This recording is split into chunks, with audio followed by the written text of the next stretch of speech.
Lodato exauribus ecclesia, pede vobis vocibus solemnia. Lodato exauribus ecclesia, pede vobis vocibus laudatia.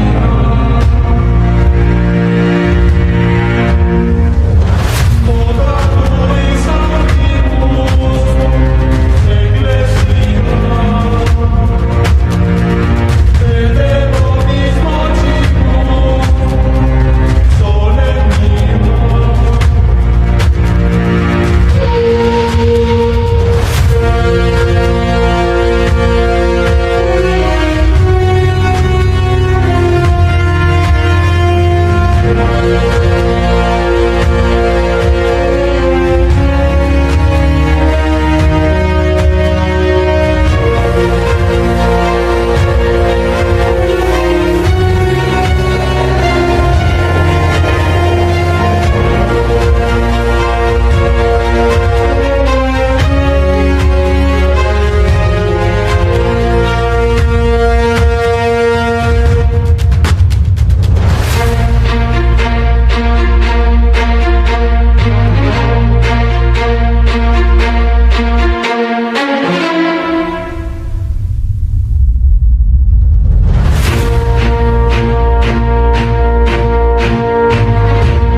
Dalam nama Bapa dan Putra dan Roh Kudus. Amin.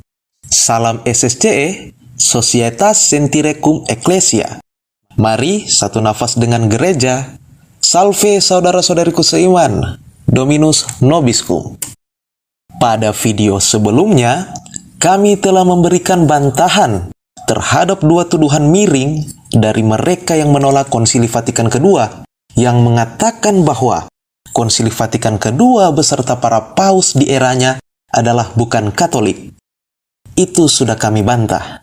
Selain itu juga, telah kami buktikan bahwasanya dua tuduhan yang sudah kami bantah itu tak lebih dari sekedar asumsi belaka yang tak mendasar, yang nilainya persis seperti dongeng. Bahkan dari dua tuduhan mereka itu telah menghantar mereka pada pengkhianatan terhadap prinsip-prinsip kekatolikan yang sebenarnya telah eksis dan berlangsung sejak zaman pra atau sebelum Konsili Vatikan II itu sendiri diselenggarakan.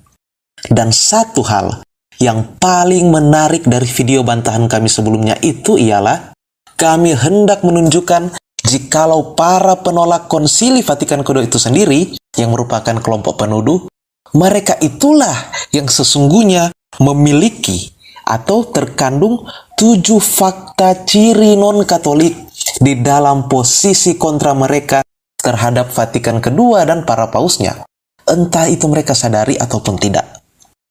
Maka, tanpa basa-basi lebih lama, apa sajakah 7 fakta ciri non-Katolik yang dimiliki oleh kelompok penolak Konsili Vatikan kedua dan para pausnya? Karena video ini sedikit panjang, jadi kami mengharapkan perhatian dan fokus untuk para pendengar sekalian dalam menyimak video kita kali ini. Check it out. Fakta pertama, adanya keyakinan dalam posisi mereka bahwa konsili gereja bisa salah. Tak bisa ditutupi, disembunyikan, atau pula dipungkiri bahwa di dalam posisi orang-orang yang menolak Konsili Vatikan kedua sebagai konsili ekumenis yang resmi, terdapat suatu keyakinan mendasar atau presuposisi bahwa Konsili Vatikan kedua merupakan konsili yang tidak valid. Bahkan, mereka meyakini Konsili Vatikan kedua adalah konsili yang sesat, yang menjerumuskan gereja kepada kemurtadan.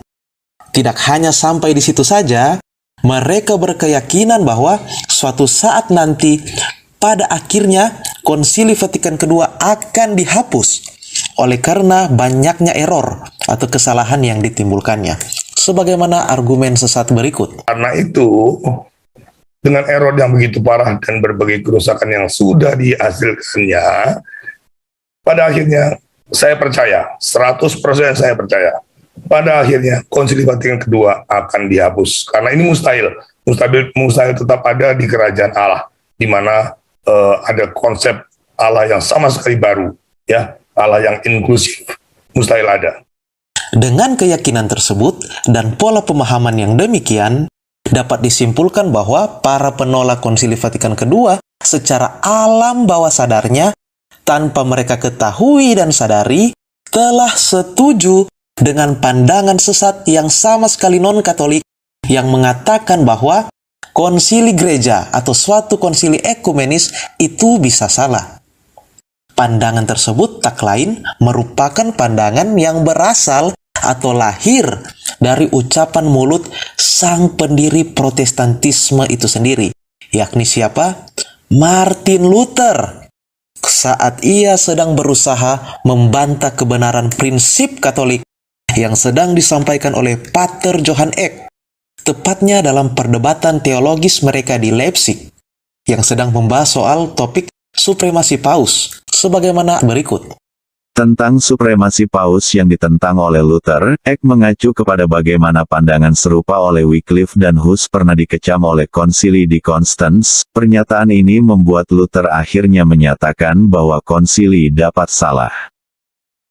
Terhadap hal ini Eck berkomentar singkat, kalau engkau percaya bahwa konsili yang sah dapat salah dan telah salah, maka bagi saya, kamu adalah seorang pagan dan publikan.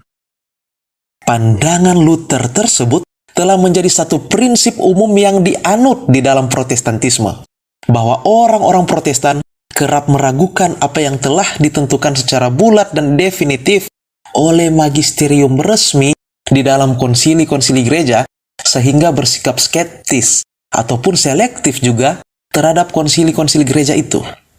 Bahkan, mereka mau menguji kembali apa yang telah ditetapkan oleh konsili berdasarkan prinsip individual mereka. Hal itulah yang sebagaimana diungkapkan oleh salah satu reformator yang paling berpengaruh, yakni John Calvin, tentang sikapnya terhadap konsili gereja, sebagaimana berikut. Tapi walaupun demikian dia pasti tetap akan dianggap seperti demikian, dia tuliskan hal ini. Bahkan dia tidak pernah mengatakan bahwa kita harus semua konsili harus ditolak, tidak ada artinya, atau langsung di cancel saja, yang penting cuma Alkitab saja, tidak. Dia katakan tentu tidak demikian, tidak demikian. Tetapi setiap kali ketetapan dari konsili apapun disajikan kepada kita, aku berharap, pertama, dia katakan, penyelidikan yang seksama seharusnya dilakukan. Langsung kita menyelidiki konsili itu konsili macam apa. Pada saat kapan konsili itu dilakukan, ini akan menentukan itu mengikat atau tidak. Yang kedua, mengapa dilakukan. Yang ketiga, dengan cara apa konsili tersebut diadakan. Apakah itu ekumenikal atau tidak. Yang keempat, orang macam apa yang hadir, perwakil dari gereja, seluruh gereja atau tidak. Kedua, ini yang pertama, kita langsung harus sensitif dan memikirkan mengenai hal ini. Yang kedua, dia katakan apa yang dibicarakan di dalam itu juga harus diperiksa dengan standar Alkitab. Alkitab menjadi norm yang tertinggi, apapun yang mereka bicarakan. Kita tidak langsung terima karena konsili, kita terima karena itu konsili dan karena sesuai dengan firman. Jika Luther hanya sanggup mengatakan kalau suatu konsili, dalam hal ini konsili Konstans, dapat salah, atau juga Calvin hanya mampu berpendapat bahwa semua konsili harus diperiksa dengan standar dari Alkitab, beda halnya dengan kelompok penolak konsili Vatikan II yang secara gamblang dan terang-terangan berseru bahwa suatu konsili gereja adalah sesat, pembawa kesalahan, dan biang dari kemurtadan.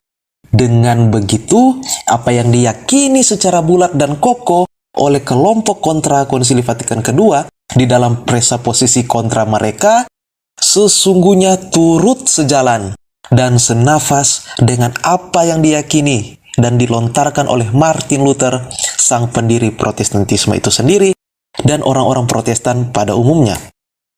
Maka, ketika para kelompok penolak konsili Vatikan II mengimani hal yang lebih fatal daripada Protestantisme itu sendiri, bahwa suatu konsili ekumenis gereja Katolik itu sesat dan murtad, sejak saat itulah apa yang dahulu pernah dikecam oleh Pater John Eck ke Martin Luther, kini berlaku bagi para penolak konsili Vatikan II sendiri, yakni mereka adalah seorang pagan dan publikan karena menolak keabsahan konsili gereja Katolik. Fakta kedua, persetujuan atas tuduhan ad hominem terhadap gereja yang satu, kudus, Katolik, dan apostolik, beserta pemimpinnya, Uskup Roma, sebagai antikristus dan pelacur Babel atau agama pagan. Selain adanya fakta keselarasan posisi antara kelompok penolak konsili Vatikan II dengan Protestantisme dalam hal memandang konsili ekumenis gereja, terdapat juga fakta kesamaan yang lain antara keduanya. Ialah dalam hal keduanya memandang gereja Katolik beserta pemimpinnya, Bapa Suci kita, Uskup Roma, atau Bapak Paus. Dalam lingkup Protestan sendiri, sudah menjadi fakta atau realitas yang umum bahwa terdapat tuduhan-tuduhan terhadap pemimpin gereja Katolik, yakni Paus atau Uskup Roma, yang sifatnya ad hominem. Oleh karena tuduhan yang terbilang marak tersebut, di dalam Protestantisme sendiri berkembang pandangan-pandangan teologis, khususnya penafsiran-penafsiran yang bercorak biblika, yang mau mencocok logikan antara Paus dengan sosok antikristus, dan antara gereja Katolik dengan paganisme Babel dengan dasar dalil-dalil Alkitab, karena terpengaruh sola scriptura. Pandangan yang seperti itu sesungguhnya merupakan ciri khas atau kekhasan tersendiri di dalam lingkup penafsiran Protestantisme dan di dalam teologi mereka yang absurd. Bahkan, menurut pengakuan salah seorang pendeta dari denominasi Baptis Independen, penafsiran tersebut telah berlangsung sejak zaman para reformator Protestan awal, yakni Zaman abad pertengahan ketika kaum Protestan keluar dari Katolik, ya, terjadi reformasi. Jadi kita bicara sejarah di sini, ya. Ketika kita bicara sejarah, ada banyak sekali komentator-komentator Protestan dan teolog-teolog Protestan yang menganggap, ya, sistem Roma Katolik sebagai antikristus, ya, seperti Martin Luther, ya, kemudian yang lain sebagainya. Seringkali mereka menulis komentari bahwa Paus adalah antikristus. Ya. Nah, sehingga mereka akhirnya banyak yang mengidentifikasi si wanita ini dengan sistem Roma Katolik begitu. Dan sepertinya cocok begitu. Banyak hal cocok gitu. Nanti kita akan simpulkan di akhir apakah benar atau tidak. apa yang diakui oleh si pendeta dalam cuplikan tadi mengenai kebiasaan Protestan dalam penafsiran soal antikristus itu memanglah benar secara historis.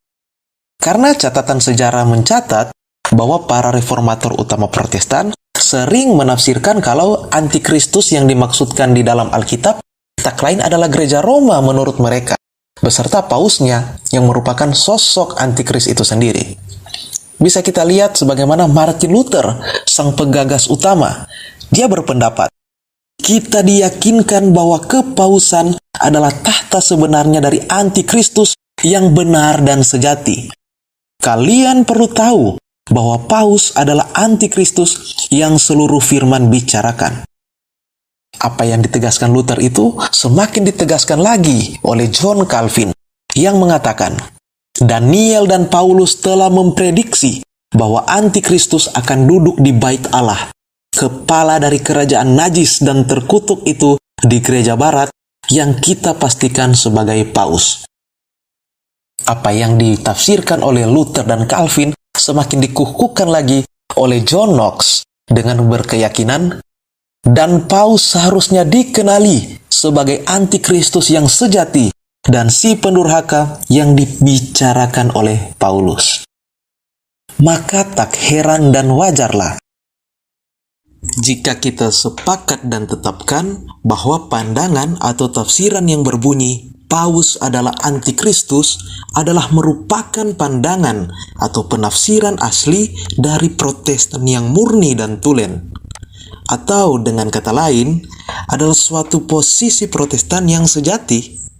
Meskipun ada beberapa di antara mereka yang mau memperhalus tafsiran atau pandangan sesat ini dengan menyebut kalau Paus dalam gereja Katolik adalah pendahulu dari si antikristus itu.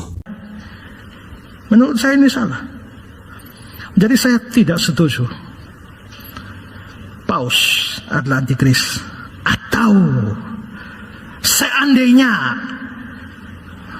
mau sedikit lembut mengikuti pandangan Pendeta Budia Sari, saya sendiri berpendapat bahwa paling-paling gereja Roma Katolik hanya bisa disebut sebagai penggenapan sebagian dari nubuat ini, atau merupakan pendahulu dari sang antikristus. Tapi sang antikristusnya belum. Sehingga jika ada yang sependapat, sepemahaman, atau setuju dengan tafsiran para reformator Protestan awal bahwa gereja Roma adalah antikristus, konsekuensinya ialah mereka telah berada di posisi dan status yang sama dengan kelompok itu, yakni Protestantisme itu sendiri. Dengan kata lain, mereka telah jatuh di dalam Protestantisme itu sendiri. Dan posisi atau status semacam itulah yang diimpikan oleh orang-orang yang menolak Konsili Vatikan II seketika mereka menyatakan bahwa Konsili Vatikan II beserta gereja yang terdiri dari Bapa Suci dan segenap umat di masanya adalah gereja antikristus, sebagaimana tuduhan yang satu ini. Gereja Kristus memiliki ajaran yang sama dengan ajaran yang diwariskan oleh para rasul dan bapak-bapak gereja. Sedangkan gereja antikristus sekedar memanfaatkan ajaran para rasul sebagai pembenaran, tetapi kemudian menindas dan menyimpangkannya untuk menyebarkan ajaran baru yang penuh racun ekumenisme dengan dalih aggiornamento atau mengikuti perkembangan zaman. Dengan kata lain, gereja antikristus adalah semua orang Katolik, baik awam maupun klerus, yang mendukung Konsili Vatikan II dan seluruh agenda ekumenismenya. Dengan berpendapat demikian, mereka bukan hanya berada di posisi yang sama dengan Protestantisme dan menganut itu sebagai patokan mereka, tetapi mereka juga telah menetapkan diri untuk setuju terhadap pandangan-pandangan sesat yang hendak menuduh gereja Katolik sebagai gereja setan. Termasuk akhirnya, mau tidak mau, mereka para penolak Konsili Vatikan II ini telah senafas dan sekawanan dengan seorang bidat promotor nubuat palsu yang satu ini. Gereja Katolik adalah gereja setanik terbesar di dunia. Karena yang memimpin, yang berkuasa atas Paus adalah Lucifer sendiri. Hei umat-umatku Katolik, kalian tidak pernah sadar kalian ditipu oleh Lucifer sekian ratus tahun lamanya, berabad-abad kalian sudah ditipu. Sungguh miris dan sangat disayangkan bagi seorang yang mengaku Katolik sejati, tetapi di balik pengakuan tersebut justru mengambil bagian di dalam kesesatan non-Katolik, bahkan lebih sesat daripada oknum-oknum non-Katolik berikut ini, yang meskipun berbeda sikap dengan Bapa Suci kita, tak sanggup untuk menilai mereka sebagai antikristus. Bahwa sebagai pemimpin dari Gereja Katolik, beliau mengiyakan untuk negara-negara membuat peraturan agar LGBT dapat menikah. Nah, saudaraku yang kasih dalam Tuhan, ini belum resmi dari pandangan Gereja Katolik, ini baru pernyataan dari Pope. Masih ada banyak pertentangan, masih ada banyak perdebatan. Untuk itu, saudaraku yang kasih dalam Tuhan, kalau tidak keberatan, mari kita berdoa, mari kita berdoa, mari kita berdoa.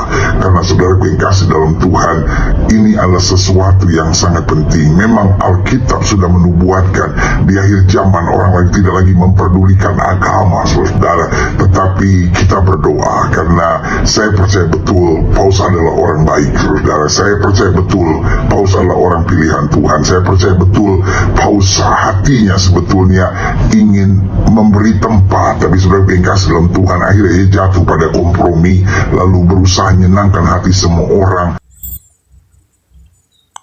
Bahkan banyak juga dari antara para non-Katolik ini yang menolak untuk menafsirkan antikristus yang dimaksudkan oleh kitab suci sebagai Bapa Suci kita.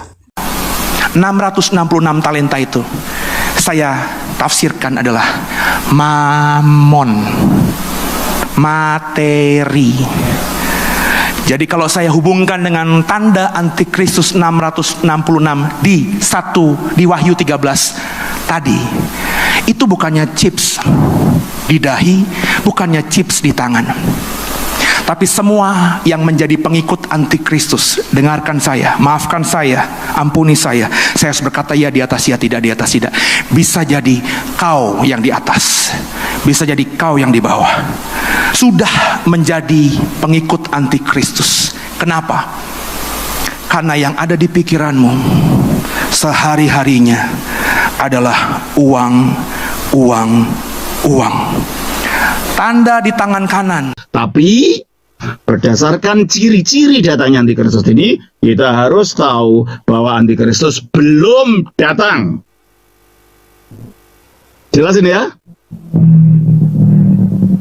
Jangan mau dengan konspirasi teori yang tidak-tidak. Ikuti kitab suci. Terlalu banyak orang memikirkan konspirasi ini. Sekarang ayat 11. Istilah antikristus itu dimuat di dalam surat 1 Yohanes pasal 2 ayat 18, ayat 22, pasal 4 ayat 1 dan 2 dan seterusnya. Jadi arti yang pertama bahwa peniru Kristus, dan arti yang kedua adalah pelawan Kristus. Pertanyaannya, apa yang dilakukan Gereja Katolik dengan melawan Kristus? Sepanjang abad, Gereja Katolik selalu memuliakan Kristus, menjadikan Kristus sebagai pusat kehidupan gereja. Okelah, ada dinamika di dalam perjalanan sejarah gereja selama 2000 tahun ini. Pernah terjadi skisma antara Gereja Katolik dan Gereja Ortodok, baik itu skisma kecil pasca konsili Kalsedon antara Gereja Kalsedonia dan non-Kalsedonia, maupun skisma besar tahun 1054 antara Konstantinopel dengan Roma. Di kemudian muncul lagi reformasi Protestan tahun 1517. Tapi sepanjang abad, Gereja Katolik, gereja-gereja Ortodok itu memuliakan Kristus. Dan ciri antikristus itu di dalam surat 1 Yohanes pasal 2 ayat 22, manu dagala dalam bahasa Syriak atau bahasa Suryani. Siapakah dagala itu? Siapakah Dajjal itu? Ila in eina dekapar ke Yesua lahua masiha hanahu masiha dagala. Pendusta itu, Dajjal itu, dagala itu adalah mereka yang mengkafiri Yesus sebagai Kristus, Lalu di akhir ayat itu, anahu masih kadagala, dialah Al-Masih Dajjal. Lalu apabila dikaitkan dengan Paus, seluruh pengajaran gereja Katolik didirikan di atas dasar Kristus sebagai batu karang.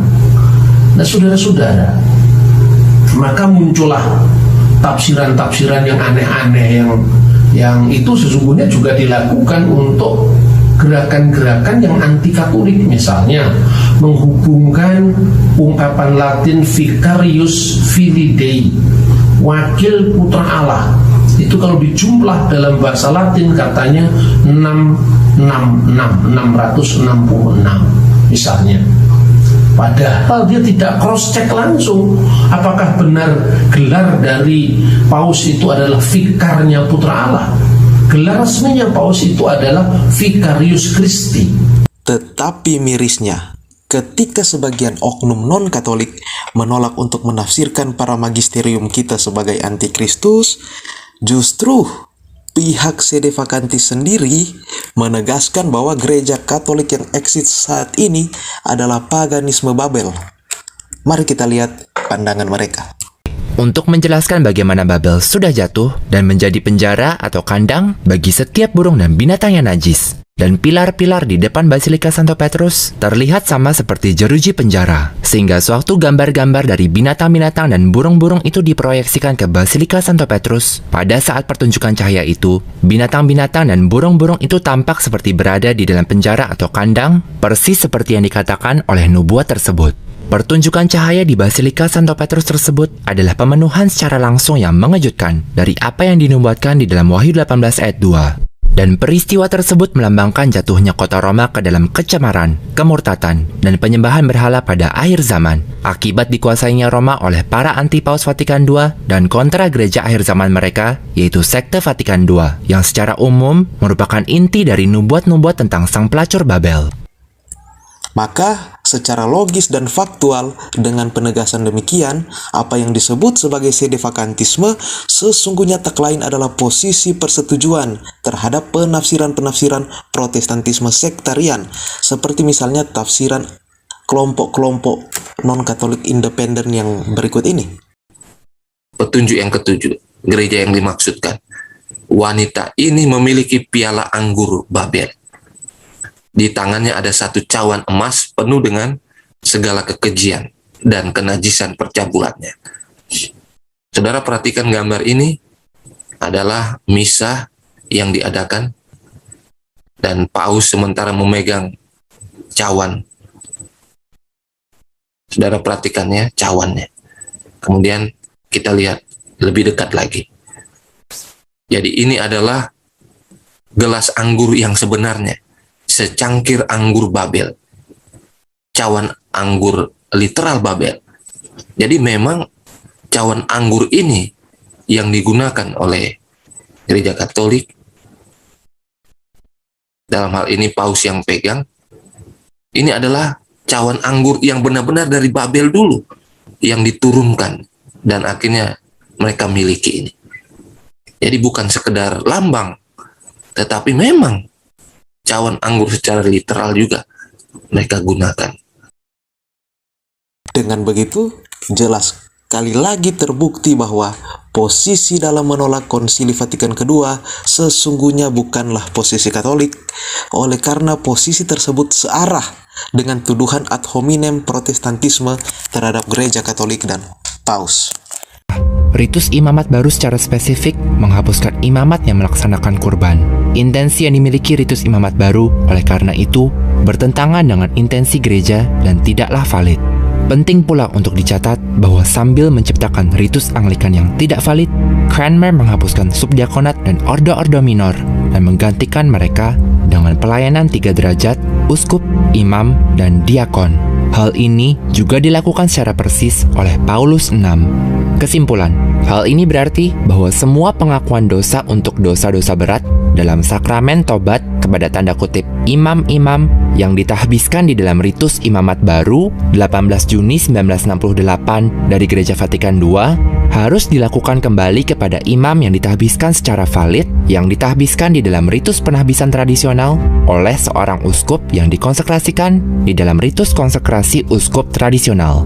Jika seseorang tidak dapat mengingat dosa-dosa mana yang diakui kepada tanda kutip imam-imam ritus baru dan yang telah diampuni oleh seorang imam yang ditahbiskan di dalam ritus tradisional, seorang Katolik harus membuat sebuah pengakuan dosa umum dan menyebutkan semua dosa berat jikalau ada yang mungkin telah diakui kepada seorang tanda kutip imam yang ditahbiskan di dalam ritus Paulus 6, ritus baru.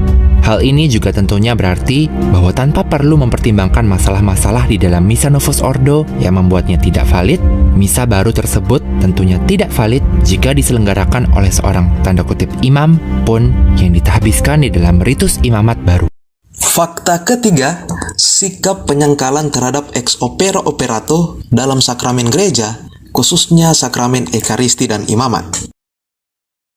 Cuplikan yang barusan kita saksikan tadi ialah merupakan pandangan yang khas yang dianut oleh kaum sedevakantis yang meyakini bahwa sakramen imamat yang dirayakan atau yang dilaksanakan di dalam ritus baru Konsili Vatikan II adalah sungguh tidak valid dan tidak absah. Hal mana dasar keyakinan kelompok sedevakantis ini ialah asumsi kalau ritus baru yang terdapat di dalam Konsili Vatikan II adalah hasil dari campur tangan Protestantisme, sehingga telah melenyapkan segala unsur-unsur penting dari ritus tradisional. Sehingga menurut mereka, setiap imam yang ditabiskan melalui ritus baru Konsili Vatikan II tersebut merupakan imam-imam yang tidak asli lagi, bahkan imam-imam palsu ataupun imam-imam bidat. Akibatnya menurut mereka, seluruh perayaan sakramen yang dilakukan oleh Gereja Katolik setelah Konsili Vatikan II adalah sakramen yang tidak sah, tidak valid, dan error, dan perlu dimurnikan lagi melalui ritus tradisional. Berdasarkan pandangan yang khas atau pula keyakinan yang mendalam itu, yang ditampilkan oleh mereka yang menamakan diri sedevakantis, dapat dikatakan bahwa mereka memiliki suatu prinsip bahwa validitas atau berdaya gunanya suatu sakramen itu ditentukan atau berdasarkan atau tergantung dari status diri seorang peraya sakramen, dalam hal ini para klerus kita. Karena mereka telah terlanjur setuju bahwa imam-imam Konsili Vatikan II adalah bidah, maka kebidatanlah yang menjadi alasan atau tolok ukur bagi kelompok sedevakantis untuk menilai sahnya suatu sakramen untuk dirayakan. Sehingga menurut mereka, hanyalah imam yang lurus, imam yang suci, dan imam yang ada di golongan mereka lah yang dapat menjalankan sakramen secara valid dan absah. Dengan berprinsip dan berkeyakinan demikian, pada dasarnya mereka telah mengkhianati, bahkan melecehkan satu prinsip yang telah menjadi teologi khas dan khusus dari Gereja Roma yang Kudus Apostolik. Prinsip apakah itu? Yakni ex opere operato. Secara harafiah, istilah ex opere operato itu berarti menurut karya yang dikerjakan. Ex opere operato menunjuk pada daya guna sakramen yang tidak sama sekali tergantung pada imam maupun disposisi batin si peraya sakramen, melainkan berdaya gunanya sakramen itu melulu bergantung pada tindakan Allah sendiri. Asalkan perayaan sakramen sudah dijalankan secara tepat dan sahih, sakramen itu pasti berguna karena Allah sendiri yang berkarya di dalamnya. Istilah ini sendiri, yakni ex opere operato, pertama kali dicetuskan oleh seorang teolog kita, yakni Petrus dari Poitiers. Istilah ex opere operato sendiri memang baru digunakan pada abad ke-13, akan tetapi bukan berarti teologi gagasan dasarnya baru terbentuk di zaman itu. Persoalan seputar daya gunanya suatu sakramen secara nyata sudah muncul pada abad-abad gereja awal. Gagasan teologi sakramen gereja atau sakramentologi sudah mulai mendapat serangan masalah seiring perkembangan gereja itu sendiri. Terdapat dua fase histori secara umum yang mendorong gereja Katolik untuk semakin menegaskan ex opere operato sebagai kebenaran yang definitif oleh karena adanya pandangan heretik yang menolak daya gunanya suatu sakramen atau validitas sakramen yang dirayakan di dalam gereja Roma. Secara historis, dua pandangan bidat itu ialah sebagai berikut. Fenomena pertama, pada abad keempat, muncul aliran sesat yang disebut sebagai Donatisme, yang eksis dari perpecahan gereja di Afrika Utara, yang dipelopori oleh seorang yang bernama Donatus, yang tak lain seorang uskup dari Cassinigre di selatan Numibia. Pada tahun 311, kedua, setelah Donatisme di abad keempat, muncul pula di abad ke-16 Protestantisme yang menyebarkan ajaran bahwa syarat pengudusan dan pembenaran hanyalah oleh iman semata, dan iman itu adalah rahmat, bukan hasil perbuatan manusia semata. Donatus menolak keabsahan dari tabisan episkopal yang diterima oleh seorang yang bernama Caecilianus. Atau dengan kata lain, Donatus menolak tabisan uskup yang diterima oleh Caecilianus. Mengapa? Karena uskup yang menabiskan Caecilianus, yaitu uskup Felix, pernah murtad di masa penganiayaan Kaisar Diocletianus. Kejadian itulah yang menjadikan alasan Donatus menolak tabisan Caecilianus, karena menurut dia, seseorang yang pernah murtad tidak cocok lagi untuk menjadi uskup, apalagi memberikan tabisan episkopal kepada seseorang. Sehingga kaum Donatisme atau pengikut Donatus percaya bahwa setiap sakramen adalah sah apabila dilaksanakan oleh orang yang tidak pernah murtad, khususnya dalam masa penganiayaan. Menanggapi ajaran sesat dari kaum Donatis ini, Gereja Katolik mengundang Konsili Arles pada tahun 314 yang mana menegaskan bahwa sakramen tetap sah asal mengacu pada nama Trinitas, entah siapapun yang mengadakannya.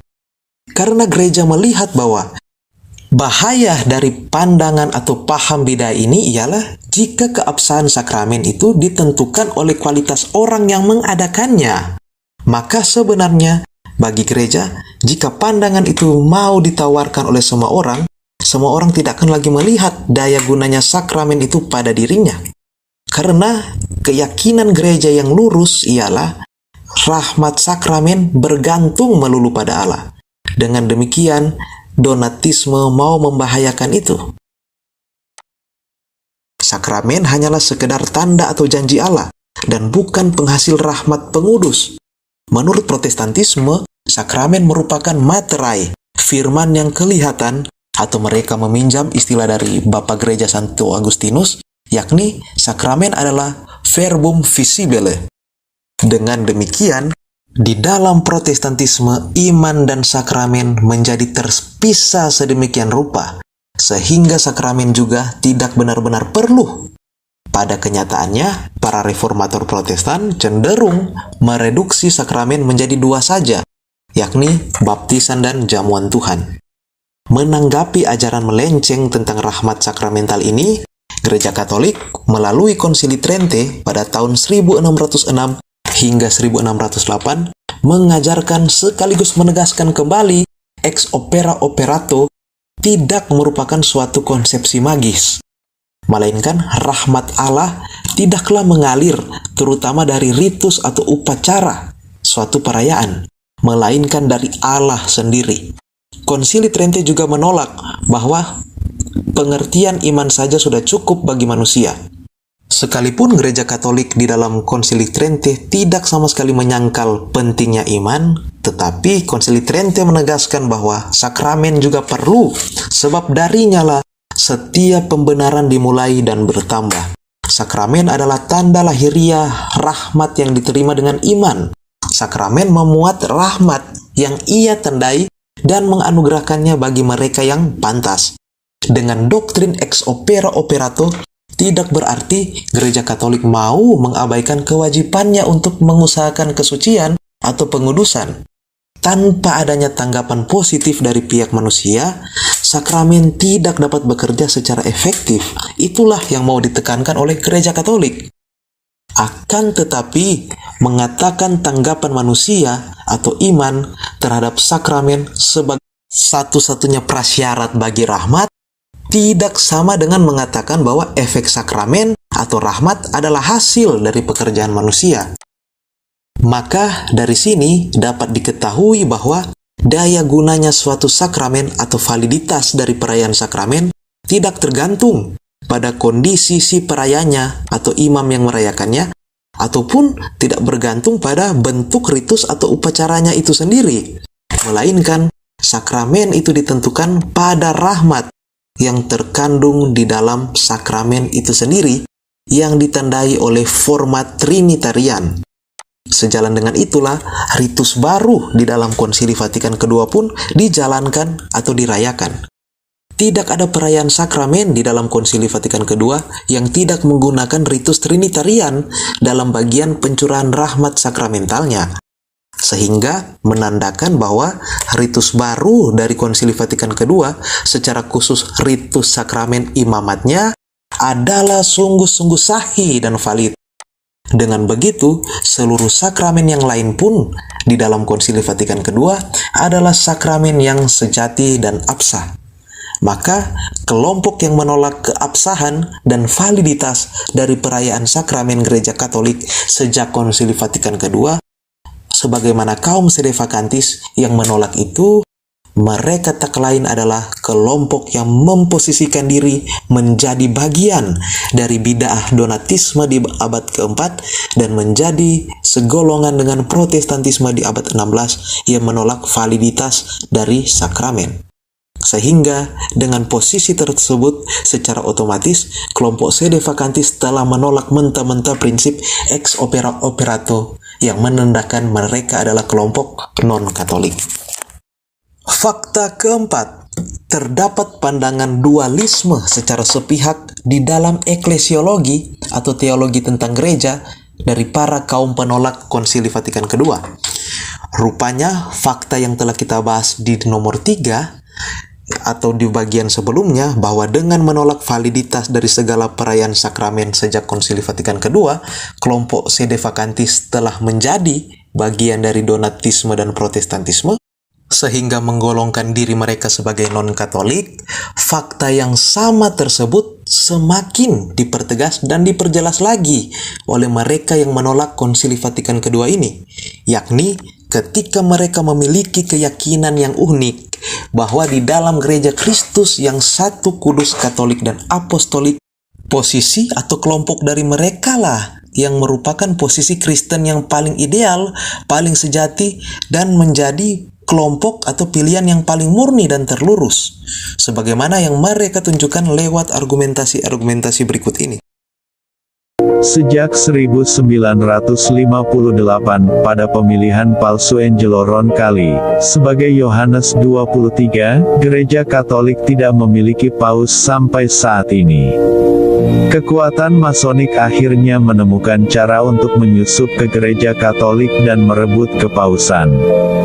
Antipaus lain yang menduduki Roma sejak Yohanes 23, mereka adalah Giovanni Montini, Antipaus Paulus ke-6. Albino Luciano, Antipaus Yohanes Paulus pertama. Karol Wojtyla, Antipaus Yohanes Paulus kedua. Joseph Ratzinger, Antipaus Benediktus ke-16 dan sekarang, Jorge Bergoglio, Antipaus Franciscus. Orang-orang yang mengaku sebagai paus di Gereja Katolik ini bahkan bukan Katolik pada awalnya, namun hampir seluruh dunia mengakui mereka sebagai paus karena kurangnya pengetahuan tentang Katolik integral. Mereka bukan Katolik karena mereka tidak memiliki keyakinan yang sama dengan Katolik. Posisi Katolik sejati saat ini disebut sedevakantis, yang berarti bahwa tahta Petrus, tahta Roma kosong. Siapapun yang tidak memegang posisi ini keliru pada bagian doktrin, atau sama sekali bukan Katolik. Situasi Gereja Katolik setelah Konsili Vatikan kedua bagaikan ladang yang ditumbuhi oleh gandum dan lalang. Gandum melambangkan gereja Kristus yang sejati dan setia pada kehendak Tuhan, sedangkan lalang melambangkan gereja konsili yang tidak setia dan berpihak pada agenda ekumenis rancangan musuh-musuh Tuhan. Dari keyakinan mereka ini, secara logis, mereka mengimani adanya dualisme secara sepihak dalam tubuh Kristus atau gereja yang tunggal ini, yakni menurut mereka ada kelompok ideal yang antara lain adalah posisi atau kelompok mereka sendiri, dan di sisi yang lain ada juga kelompok yang tidak ideal yang adalah posisi lawan, yang bagi mereka adalah posisi dari Konsili Vatikan kedua sendiri. Dengan begitu, mereka telah membuat kategorisasi sendiri mengenai eksistensi dari tubuh Kristus yang tunggal ini, yang mana mereka mereduksinya pada posisi kontras mereka sendiri.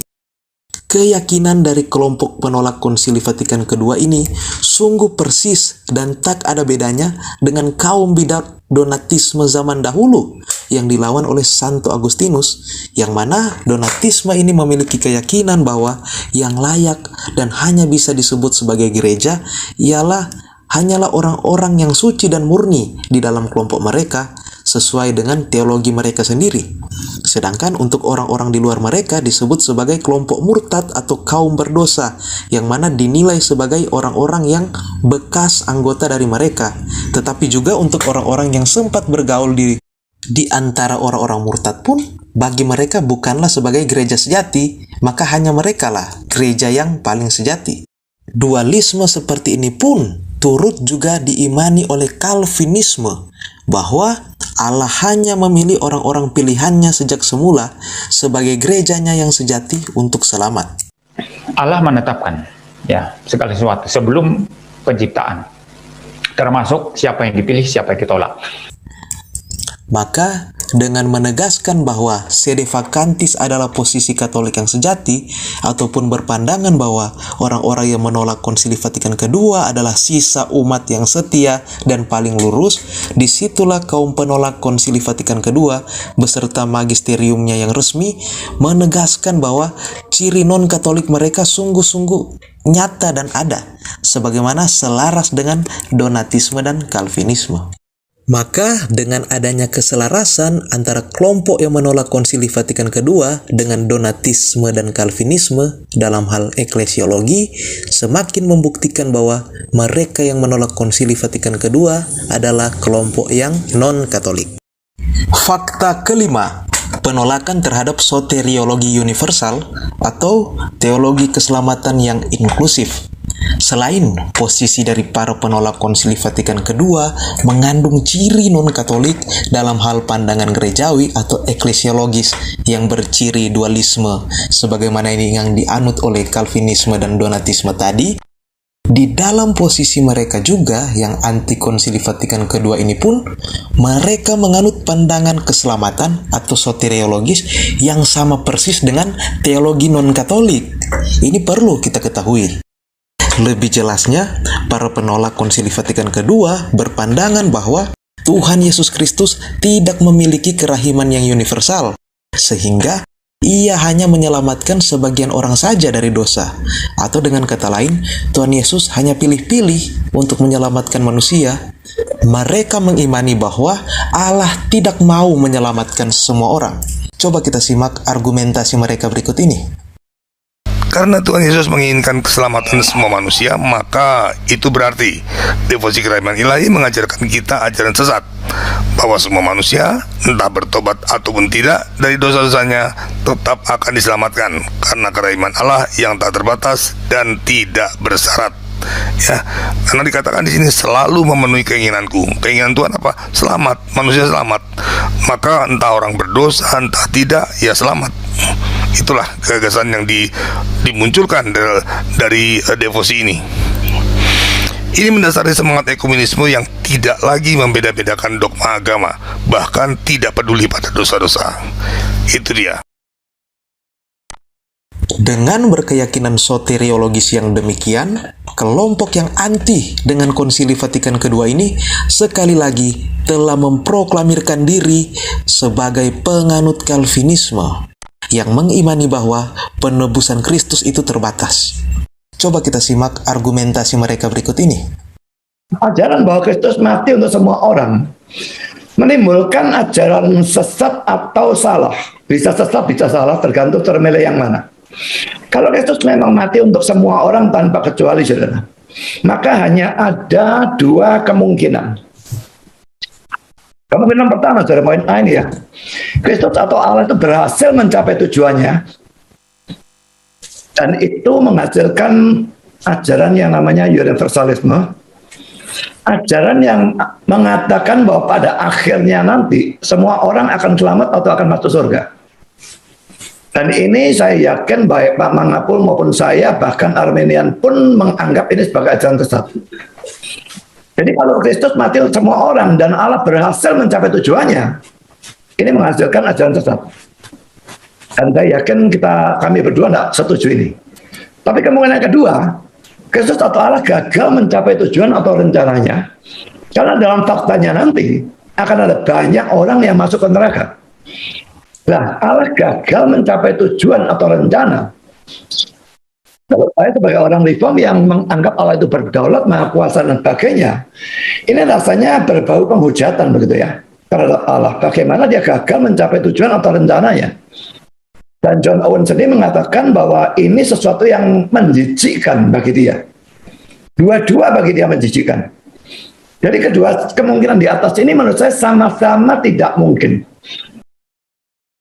Bukan hanya jatuh pada bid'ah Calvinisme saja, para penolak Konsili Vatikan II sendiri telah jatuh di bawah kutukan Paus Innocentius ke-10 dan Paus Pius ke-6, yang mana mereka mengutuk pandangan bid'ah Jansenisme yang juga menganut penebusan terbatas atau partikular sebagaimana Calvinisme.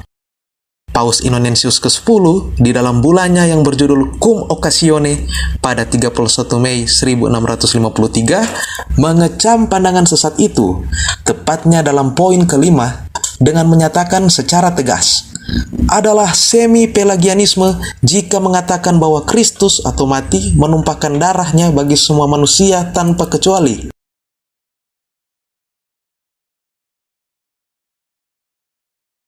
Pernyataan ini dinyatakan salah, menimbulkan skandal, sebab jika diartikan demikian, maka Kristus mati hanya untuk keselamatan sebagian orang saja yang sudah ditakdirkan sejak awal untuk selamat, atau predestinate. Pernyataan ini sesat, menghujat, dan tidak menghormati kebaikan Allah. Maka dengan fakta ini membuktikan kepada kita secara jelas, konkret, dan telak bahwa posisi dari kelompok anti Konsili Vatikan II tak lain adalah posisi gabungan dari tiga bidah sekaligus, yakni Jansenisme, semi-pelagianisme, dan Calvinisme itu sendiri. Maka dengan adanya fakta campuran tiga bidah ini di dalam posisi anti Konsili Vatikan II, sekali lagi menegaskan bahwa mereka adalah kelompok non-Katolik.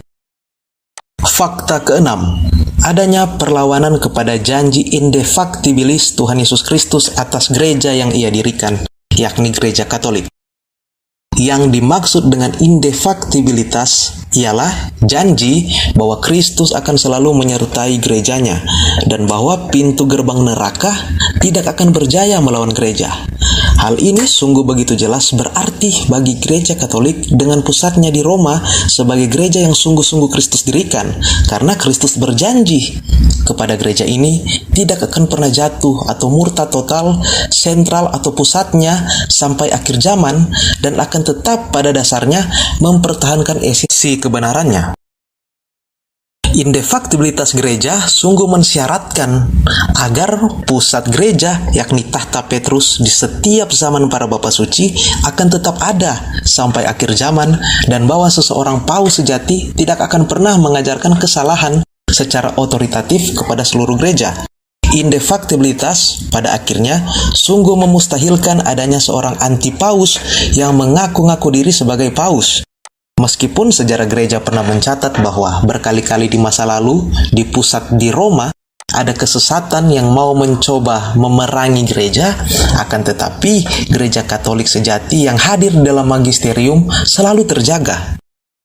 Penegasan akan indefactibilitas janji Kristus ini semakin ditekankan oleh para paus bahwa tak akan bisa dan tak akan pernah berjaya di dalam pusat gerejawi suatu kesesatan sebagaimana tuduhan dari para penolak Konsili Vatikan II yang berasumsi kesesatan bisa masuk di dalam gereja Katolik, misalnya dalam wujud kekosongan kursi atau juga dalam bentuk konsili yang dianggap resmi.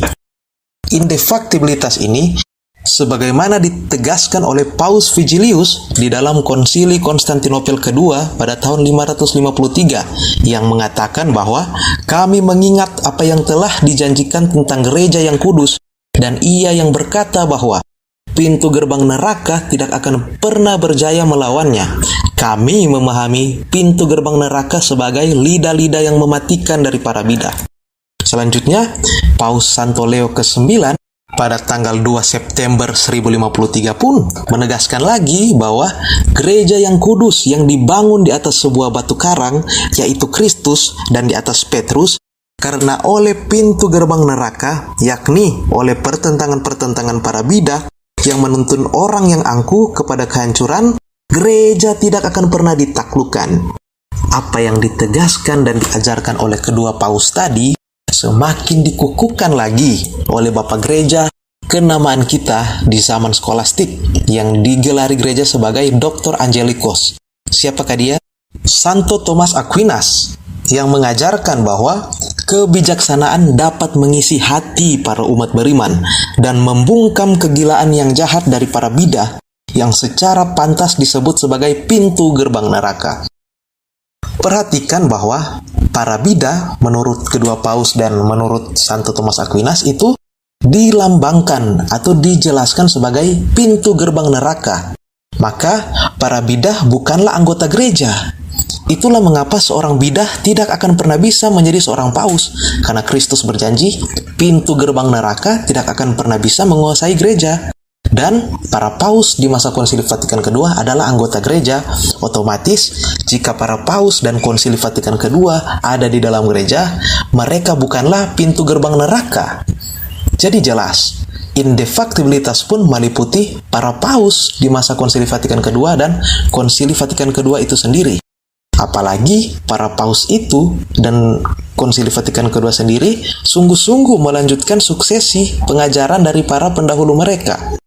Maka, sekali lagi, pintu gerbang neraka tidak pernah mampu memiliki otoritas atas gereja Kristus. Hal itu sebagaimana ditegaskan oleh Paus Innocentius III di dalam bula Eius Exemplo pada tanggal 18 Desember 1208 yang menegaskan, dari hati kami percaya dan dari mulut kami mengakui satu gereja yang tidak terdiri dari bidah, tetapi gereja Roma, Katolik dan Apostolik, di luar mana kami percaya bahwa tidak seorang pun diselamatkan. Sehingga mereka yang menyatakan bahwa Konsili Vatikan II adalah sesat dan para pausnya adalah bidat, telah secara resmi menolak janji indefaktibilitas dari sang pendiri gereja sendiri, yakni Yesus Kristus, Tuhan dan Juru Selamat. Hal ini mustahil dilakukan oleh seseorang yang mengaku sebagai anggota gereja Katolik, bahkan menyebut diri sebagai tradisionalistis. Sehingga logis bahwa orang-orang yang melakukan itu adalah kelompok non-Katolik semata. Fakta ketujuh, ketidakpunyaan kontinuitas atau kelanjutan atau suksesi dari satu prinsip tunggal yang berotoritatif, yang resmi dan valid. Fakta paling puncak, final, dan terakhir yang sungguh mengkonfirmasi bahwa posisi dari kelompok penolak sekaligus yang anti terhadap Konsili Vatikan II adalah sungguh-sungguh berciri non-Katolik ialah ketidakpunyaannya mereka terhadap suksesi dari satu prinsip tunggal yang berotoritatif atau kuasa mengajar yang kita kenal dengan istilah magisterium. Untuk mereka yang secara tegas dan radikal bablas yang menyebut diri sebagai sede vacantis, mereka telah mengekskomunikasikan diri mereka sendiri dari kekatolikan karena berpandangan tahta Petrus telah kosong. Sehingga mereka sendiri mengakui gereja tidaklah lestari. Karena berpandangan demikian, mereka telah melanggar secara sengaja pengakuan Bapa Apostolik Santo Cyprianus yang menegaskan hanya ada satu kursi kepemimpinan dalam gereja Roma, sehingga pengajaran Petrus akan tetap lestari. Sedangkan untuk mereka yang masih mau mengakui kepemimpinan Paus di era Konsili Vatikan kedua, tetapi malah menyebut para magisterium kita dan Konsili Vatikan kedua itu sebagai sesat, murtad, non-Katolik, bahkan dengan julukan murahan sebagai kodok-kodok konsili. Saat itulah mereka secara bulat mengangkat pedang untuk melawan kesaksian dari Bapa Apostolik Santo Irenaeus yang menegaskan bahwa tradisi apostolik telah final di dalam gereja Roma atau khususnya di dalam tahta Petrus, dan itu akan terus berlangsung bagi setiap yang mendudukinya di setiap zaman, sehingga orang-orang di setiap zaman di segala masa wajib mendengarkan, mematuhi, dan mentaati tahta Petrus. Dengan demikian, bertolak dari 7 fakta ciri non-Katolik yang dimiliki secara akut oleh kelompok-kelompok yang menolak Konsili Vatikan kedua dan para pausnya ini, terbukalah kebenaran bagi kita umat gereja Katolik yang resmi dan sejati, bahwa mereka itulah yang sesungguhnya sesat, jahat, dan musuh di dalam selimut. Mereka itulah serigala-serigala ulung yang sungguh berusaha menyamar sebagai domba sembelihan. Dengan tiada hentinya, mereka membuat konspirasi terhadap gereja Kristus dan para pengganti Petrus bahwa gereja saat ini telah murtad dan tidak murni, sekaligus juga mereka mengklaim diri dengan asumsi bahwa kekatolikan sejati ada di dalam posisi sesat mereka yang sesungguhnya mengandung 7 fakta ciri non-Katolik.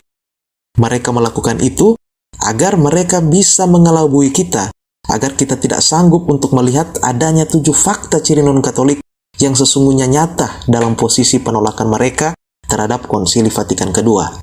Maka kita perlu sadari, dengan adanya 7 fakta ciri kesesatan non-Katolik itu di dalam posisi yang anti terhadap Konsili Vatikan kedua, maka segala apa yang mereka klaimkan dan utarakan ke publik soal kemurnian dan kebenaran posisi mereka sebagai posisi yang sungguh-sungguh tradisionalis dan murni, itu hanyalah omongan palsu belaka yang tak lebih dari tinta di atas kertas yang sobek. Dan memang benar, kebenaran kekatolikan pun sama sekali tak pernah berpihak pada mereka. Kebenaran kekatolikan yang ditandai oleh ciri unitas atau kesatuan sama sekali tak pernah eksis dalam posisi mereka yang sesat itu, yakni yang menolak Konsili Vatikan kedua. Itulah akibat dari penghinaan mereka terhadap magisterium.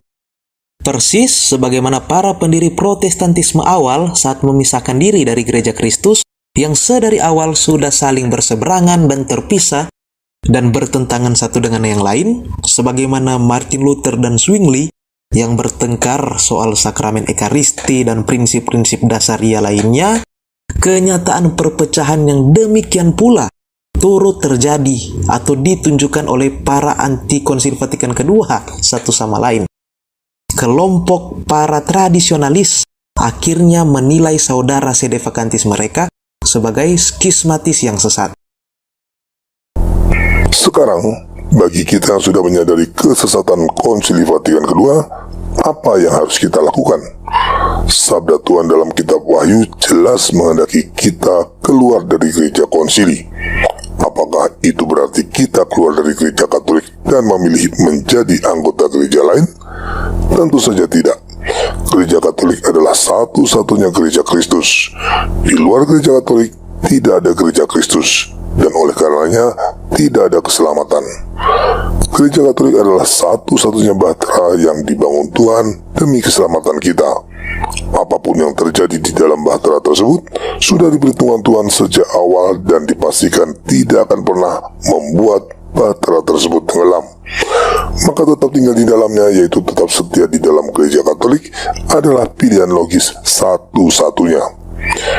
Lalu apakah kita menjadi sedevakantis? Juga tidak. Kaum sedevakantis hampir sama dengan Katolik tradisionalis. Mereka juga menolak Konsili Vatikan kedua. Tetapi mereka bertindak lebih jauh dengan menolak mengakui semua paus setelah Paus Pius ke-12. Alasannya, semua paus yang mengakui Konsili Vatikan kedua adalah bidat, dan karenanya mereka bukan paus yang valid. Biasanya mereka mengambil sepotong-sepotong pandangan bapak-bapak gereja seperti Santo Vincent Lerins, Santo Robertus Bellarminus, Santo Cajetan, dan lain-lain untuk mendukung posisi mereka. Bagi sedevakantis, praktis hari ini sudah tidak ada satu kardinal pun yang valid, dan konsekuensinya tidak mungkin ada paus valid yang dapat dipilih untuk memimpin gereja Katolik sampai kedatangan Tuhan. Akibatnya, posisi sedevakantis membuat kekosongan tata Petrus bersifat permanen. Ini jelas bertentangan dengan kehendak Tuhan yang mendirikan gerejanya dengan Petrus sebagai fondasinya, seperti tertulis dalam Injil Matius bab 16 ayat 18. Artinya, tanpa Petrus tidak ada gereja Kristus. Karena Tuhan menjanjikan gerejanya akan tetap ada sampai akhir zaman, maka Petrus dan para penggantinya juga akan tetap ada sampai akhir zaman. Tata Petrus memang bisa kosong sementara, seperti saat paus yang lama meninggal dan menunggu terpilihnya paus baru. Bahkan ada juga kekosongan tata Petrus yang berlangsung selama bertahun-tahun. Tetapi bagaimanapun kekosongan tersebut bersifat sementara, bukan permanen seperti yang terjadi akibat posisi kaum sedevakantis. Bahkan paus yang bidat pun pernah ada dalam sejarah, misalnya Paus Honorius di abad ke-7. Karena pandangan monoteretismenya yang bidat, dia dianatema oleh paus penggantinya. Tetapi bagaimanapun, Paus Honorius tetaplah paus yang valid sampai dengan akhir hidupnya. Jadi, meskipun menurut pandangan bapak-bapak gereja paus yang bidat tidak dapat menjadi paus, harus ada keputusan resmi yang jelas untuk menyatakan itu. Selama tidak ada keputusan resmi yang tegas, maka paus tersebut tetap valid. Karena posisi sedevakantis bertentangan dengan kehendak Tuhan, maka kita harus menolaknya. Kaum sedevakantis pada dasarnya adalah skismatis. Mereka tidak lagi menjadi bagian dari gereja Katolik. Oleh karenanya, kita tidak bisa mengikuti posisi mereka yang sesat. Sedangkan orang-orang sesat sedevakantis sendiri menyebut kelompok tradisionalis palsu sebagai penganut bidah modernisme. Orang-orang yang tahu tentang krisis, seperti anggota Serikat Santo Pius ke-10, SSPX, berlutut dengan bid'ah modernisme. Meskipun SSPX memegang semua yang diajarkan gereja, SSPX masih mencampurkannya dengan bid'ah modernisme. Hal ini menjadikan organisasi yang bernama SSPX sebagai organisasi sesat. Mereka yang berada di SSPX, meskipun banyak orang yang berniat baik, mempertaruhkan jiwa mereka dengan masuk ke dalam bid'ah. Bagaimana SSPX memadukan Katolik dengan modernisme? Mereka berpendapat bahwa para bidat yang menduduki Vatikan adalah benar-benar hierarki Katolik yang sejati, dan kita harus mengakui mereka seperti itu. Mereka juga mengakui Fransiskus sebagai paus sejati. Ini berarti bahwa SSPX mengajarkan bahwa gereja Kristus dapat mengajarkan kesalahan yang menyebabkan neraka, karena jika bidah yang mengajarkan kesalahan yang tak terhitung ini adalah hierarki Katolik yang benar, maka gereja mempelai Kristus yang tidak cacat telah menyimpang dari iman. Hal seperti itu tidak mungkin. Mereka yang berpendapat bahwa sedevakantis jahat sedang mengejek gereja Kristus. Maka berkaca dari nasib dan realita para penentang gereja yang sejak zaman dahulu selalu berakhir dalam keterpisahan dan perpecahan satu sama lain, semakin memberikan pelajaran bagi kita umat Katolik agar selalu setia pada ketaatan dan kebersatuan kita dengan gereja sepanjang masa. Kyrie eleison. Mari kembangkan terus sikap ketaatan kita pada Bunda Gereja, bersedia sehati dan senafas dengan gereja, karena hanya dengan selaras bersama gereja, kita bisa selamat. Amin.